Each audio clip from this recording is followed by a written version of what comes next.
Welcome friends, आप सभी का फिर से एक बार स्वागत है हमारे चैनल पे। और आज हम बात करने वाले हैं इस हफ्ते थिएटर्स में रिलीज हुई हिंदी फिल्म यानी कि धमाल 4 के बारे में। तो फिल्म बेसिकली देखा जाए तो 2 घंटे 20 मिनट के रन टाइम के साथ आई एक कॉमेडी एडवेंचर फिल्म है, जहां पर फिल्म के बारे में अगर हम बात करें तो देखिए ट्रेलर लेवल पर ही जो है कहीं ना कहीं हमें एक आइडिया मिल चुका था कि अगेन ये एक ऐसी फिर से फिल्म रिलीज हो रही है थिएटर में जिसको देखने के लिए हमें अपना दिमाग तो जो है घर पे रखना ही है। और फिल्म देखते समय मतलब किसी भी तरीके का सवाल तो हम जो है पूछ ही नहीं सकते हैं कि ये क्यों हो रहा है, ऐसा कैसे हो सकता है, आज की डेट में भी आप लोग ये सब दिखा रहे हो। ऐसे कोई भी सवाल जो है हम ना ही पूछ सकते हैं ना ही दिमाग में ला सकते हैं। ऐसा जो है ट्रेलर लेवल पर ही बता दिया गया था कि भाई अगर तुम्हारे दिमाग में ऐसा कुछ सवाल है तो ये फिल्म तुम्हारे लिए नहीं है। तो इन्हीं सभी चीजों को ध्यान में रखते हुए मैंने इस फिल्म को लेकर मेरे एक्सपेक्टेशंस को सेट किया था और मेरे एक्सपेक्टेशंस थी इस फिल्म से बिल्कुल ही जीरो। और उस एक्सपेक्टेशंस के साथ जब मैं इस फिल्म को देख के आया हूं तो मैं कहना चाहूंगा कि देखिए फिल्म के अंदर काफी कुछ है जो थोड़े से आउटडेटेड है, काफी कुछ है या फिर कहें कुछ कुछ ऐसी चीजें हैं जो थोड़ी सी प्रॉब्लमेटिक है। फिल्म की प्रोडक्शन वैल्यू बेहद ही खराब है। फिल्म के अंदर बहुत ही कमजोर वीएफएक्स और सीजीआई का काम देखने को मिलता है। बट कह सकता हूं कि इस फिल्म के अंदर कुछ ऐसे मोमेंट्स आते हैं जो सही मायने में मैं कह सकता हूं एटलीस्ट मुझे जो है फिल्म देखते समय हंसाने में कामयाब रहे थे। खास करके मैं कहना चाहूंगा कि फिल्म के अंदर अरशद वारसी और यहां पर जावेद जाफरी का जो कैरेक्टर है यानी कि आदि और मानव का, ये दोनों कैरेक्टर फिर से इस फिल्म में जो है हंसाने में जो है यहां पर कामयाब रहे हैं। अदरवाइज जिस तरीके से फिल्म की शुरुआत होती है, शुरुआती 10-12 मिनट के अंदर तो मुझे ऐसा लगा कि गया मतलब एक और टॉर्चर आज जो है झेलना पड़ेगा। बट हाँ कह सकते हैं कि फिल्म के अंदर स्पेशली फर्स्ट हाफ के अंदर कुछ अच्छे फनी मोमेंट्स यहां पर देखने को मिलते हैं। और मैं कह सकता हूं कि एटलीस्ट फिल्म का फर्स्ट हाफ जो है इंजॉयबल था, वॉचेबल था। मतलब उसी एक्सपेक्टेशंस के साथ आप कुछ मतलब बहुत सेंसिबल मत एक्सपेक्ट कीजिएगा। जो आपने ट्रेलर में देखा है उसी को ध्यान में रखते हुए एटलीस्ट वॉचेबल है, एंटरटेनिंग है, टाइम पास है। बट फिल्म का जो सेकंड हाफ है वो कह सकता हूं कि फर्स्ट हाफ के मुकाबले मतलब थोड़ा सा बोरिंग साइड पे चला जाता है, चीजें रिपीटेटिव हो जाती है, कहानी और स्क्रीन प्ले के अंदर कुछ इंटरेस्टिंग यहां पर नहीं होता है, जिस कारण से सेकंड हाफ के अंदर लगता है कि यार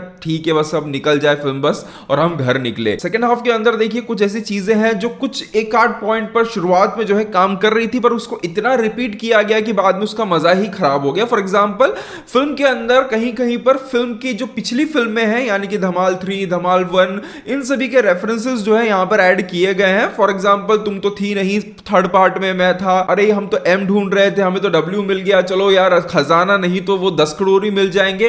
तो ऐसी कुछ चीजें हैं जो यहां पर शुरू शुरू में अच्छी लग रही थी पर उसको इतना ज्यादा रिपीट करने लगे कि बाद में उसका मजा ही खराब हो गया। मतलब उसमें बाद में फिर वो मजा आया नहीं। मतलब ऐसा लग रहा था कि भाई इनके पास एक ही चीज पड़ी है उसी को फेंके जा रहे हैं। फिल्म में जहां एक तरफ कुछ फनी मोमेंट्स हमें यहां पर देखने को मिलते हैं वहीं दूसरी तरफ लिटरली कुछ इरिटेटिंग चीजें भी जो है फिल्म के अंदर हमें नजर आती हैं। सबसे पहले इरिटेटिंग तो नहीं, डिसअपॉइंटिंग चीज की अगर हम बात करें तो फिल्म का जो सबसे मेजर डिसअपॉइंटमेंट है वो है यहां पर रितेश देशमुख का कैरेक्टर। रितेश देशमुख का कैरेक्टर मतलब कह सकते हैं कि एक आध सीन्स में थोड़ा बहुत हंसा देता है। अदरवाइज हमने रितेश देशमुख के काम को देखा हुआ है इससे पहले की फिल्मों के अंदर, तो उस लेवल का काम यहां पे रितेश का नजर नहीं आया है। मतलब वो कैरेक्टर के अंदर वो नेचुरल टच देने में जो है वो कामयाब नहीं हुए हैं। बहुत ही फोर्स्ड कैरेक्टर उनका जो है फील हो रहा था। मतलब जोर जबरदस्ती करके मतलब एक तरीके के कैरेक्टर को प्ले करने की जो है वो यहां पर कोशिश कर रहे थे। दूसरी तरफ जिस तरीके से उनका कैरेक्टर मतलब कंटिन्यूअसली एक काइंड ऑफ बॉडी शेमिंग वगैरह कर रहा होता है, वो सभी चीजें तो प्रॉब्लमेटिक थी ही, उन्हें साइड में रखते हैं। फिल्म के अंदर एक और चीज जो थोड़ी सी मतलब इरिटेटिंग थी उसकी अगर मैं बात करूं तो यहां पर देखा जाए तो इस फिल्म को कहीं ना कहीं बच्चों को ध्यान में रखते हुए बनाया गया है। पता चलता है मतलब एक सीन के अंदर रितेश के पैर में भाला घुस जाता है, उसको निकालते पर भाले में कहीं पर कुछ भी खून का एक निशान भी नजर नहीं आता। बट तो कहीं ना कहीं बच्चों को ध्यान में रखते हुए शायद फिल्म को डिजाइन किया गया होगा। बट फिल्म के अंदर 2 बच्चे यहां पर हमें देखने को मिलते हैं, बहुत ही एवरेज एक्टिंग थी उनके द्वारा और कुछ सीन्स में उनका कैरेक्टर जो है लिटरली बहुत ही परेशान और इरिटेट भी करता है। आज भी आपको याद होगा जब पहली वाली धमाल आई थी उसके अंदर वो बच्चे का कैरेक्टर कितना फनी था, छोटा सा बच्चा था बट उसने किस लेवल का जो है फन क्रिएट किया था। बट यहां पर ये दोनों ही बच्चों का काम और कैरेक्टर दोनों ही जो है काफी इरिटेटिंग था। दूसरी तरफ इस फिल्म के अंदर हमें जो है विज्ञापन जो है बहुत ही मतलब इतना जोर जबरदस्ती का, इतना फोर्स्ड विज्ञापन देखने को मिलता है। एक स्नैक्स की कंपनी है, नाम तो नहीं लूंगा बट हाँ एक स्नैक्स की कंपनी है, उसको जिस तरीके से दिखाया है मतलब देखिए होता है ना कि आप कर रहे हो एडवर्टाइजमेंट और हर किसी को शायद पता ना चल पाए। आप लिटरली मेरे आगे जितने लोग बैठे थे उनको पता चल गया, वो बैठकर बात कर रहे हैं कि भाई इस कंपनी का ये लोग ऐड कर रहे हैं। मतलब कुछ सीन ही नहीं है, बच्चे वो स्नैक्स पकड़ के बैठ गए। मतलब भाई मतलब समझ आ जाता है, इतना मतलब खराब वो ऐड था, पूछो ही मत। इसके अलावा फिल्म के अंदर एक और जो सबसे इरिटेटिंग चीज थी वो था इसका बैकग्राउंड म्यूजिक। बैकग्राउंड में जो बेला चाव वाला म्यूजिक बजता है भाई, इनको और कुछ नहीं मिला। मतलब उस म्यूजिक को ऑलरेडी कितनी बार कहां कहां पर निचोड़ा जा चुका है और आप उसी को फिर से मतलब यहां पर बजा रहे हो, मतलब क्या सेंस बनता है। मतलब इतना मतलब परेशान कर रहा था वो बीजीएम, और उसके साथ एक और भी एक बीजीएम चल रहा था, वो तो मुझे समझ नहीं आ रहा था, बट वो भी बहुत ही मतलब परेशान करने वाला बीजीएम था। तो ये चीजें थी फिल्म के अंदर जो बहुत ज्यादा परेशान करती हैं। इसके अलावा फिल्म के अंदर जो वीएफएक्स का काम है, जो विजुअल्स है, वो तो मतलब बहुत ही आर्टिफिशियल लगते ही हैं। एक वीडियो मैंने देखा था, वो जो खाई से गिरने वाला सीन है उसको लेकर मतलब बताया जा रहा है कि वो मतलब असली जगहों पर जो है शूट किया है।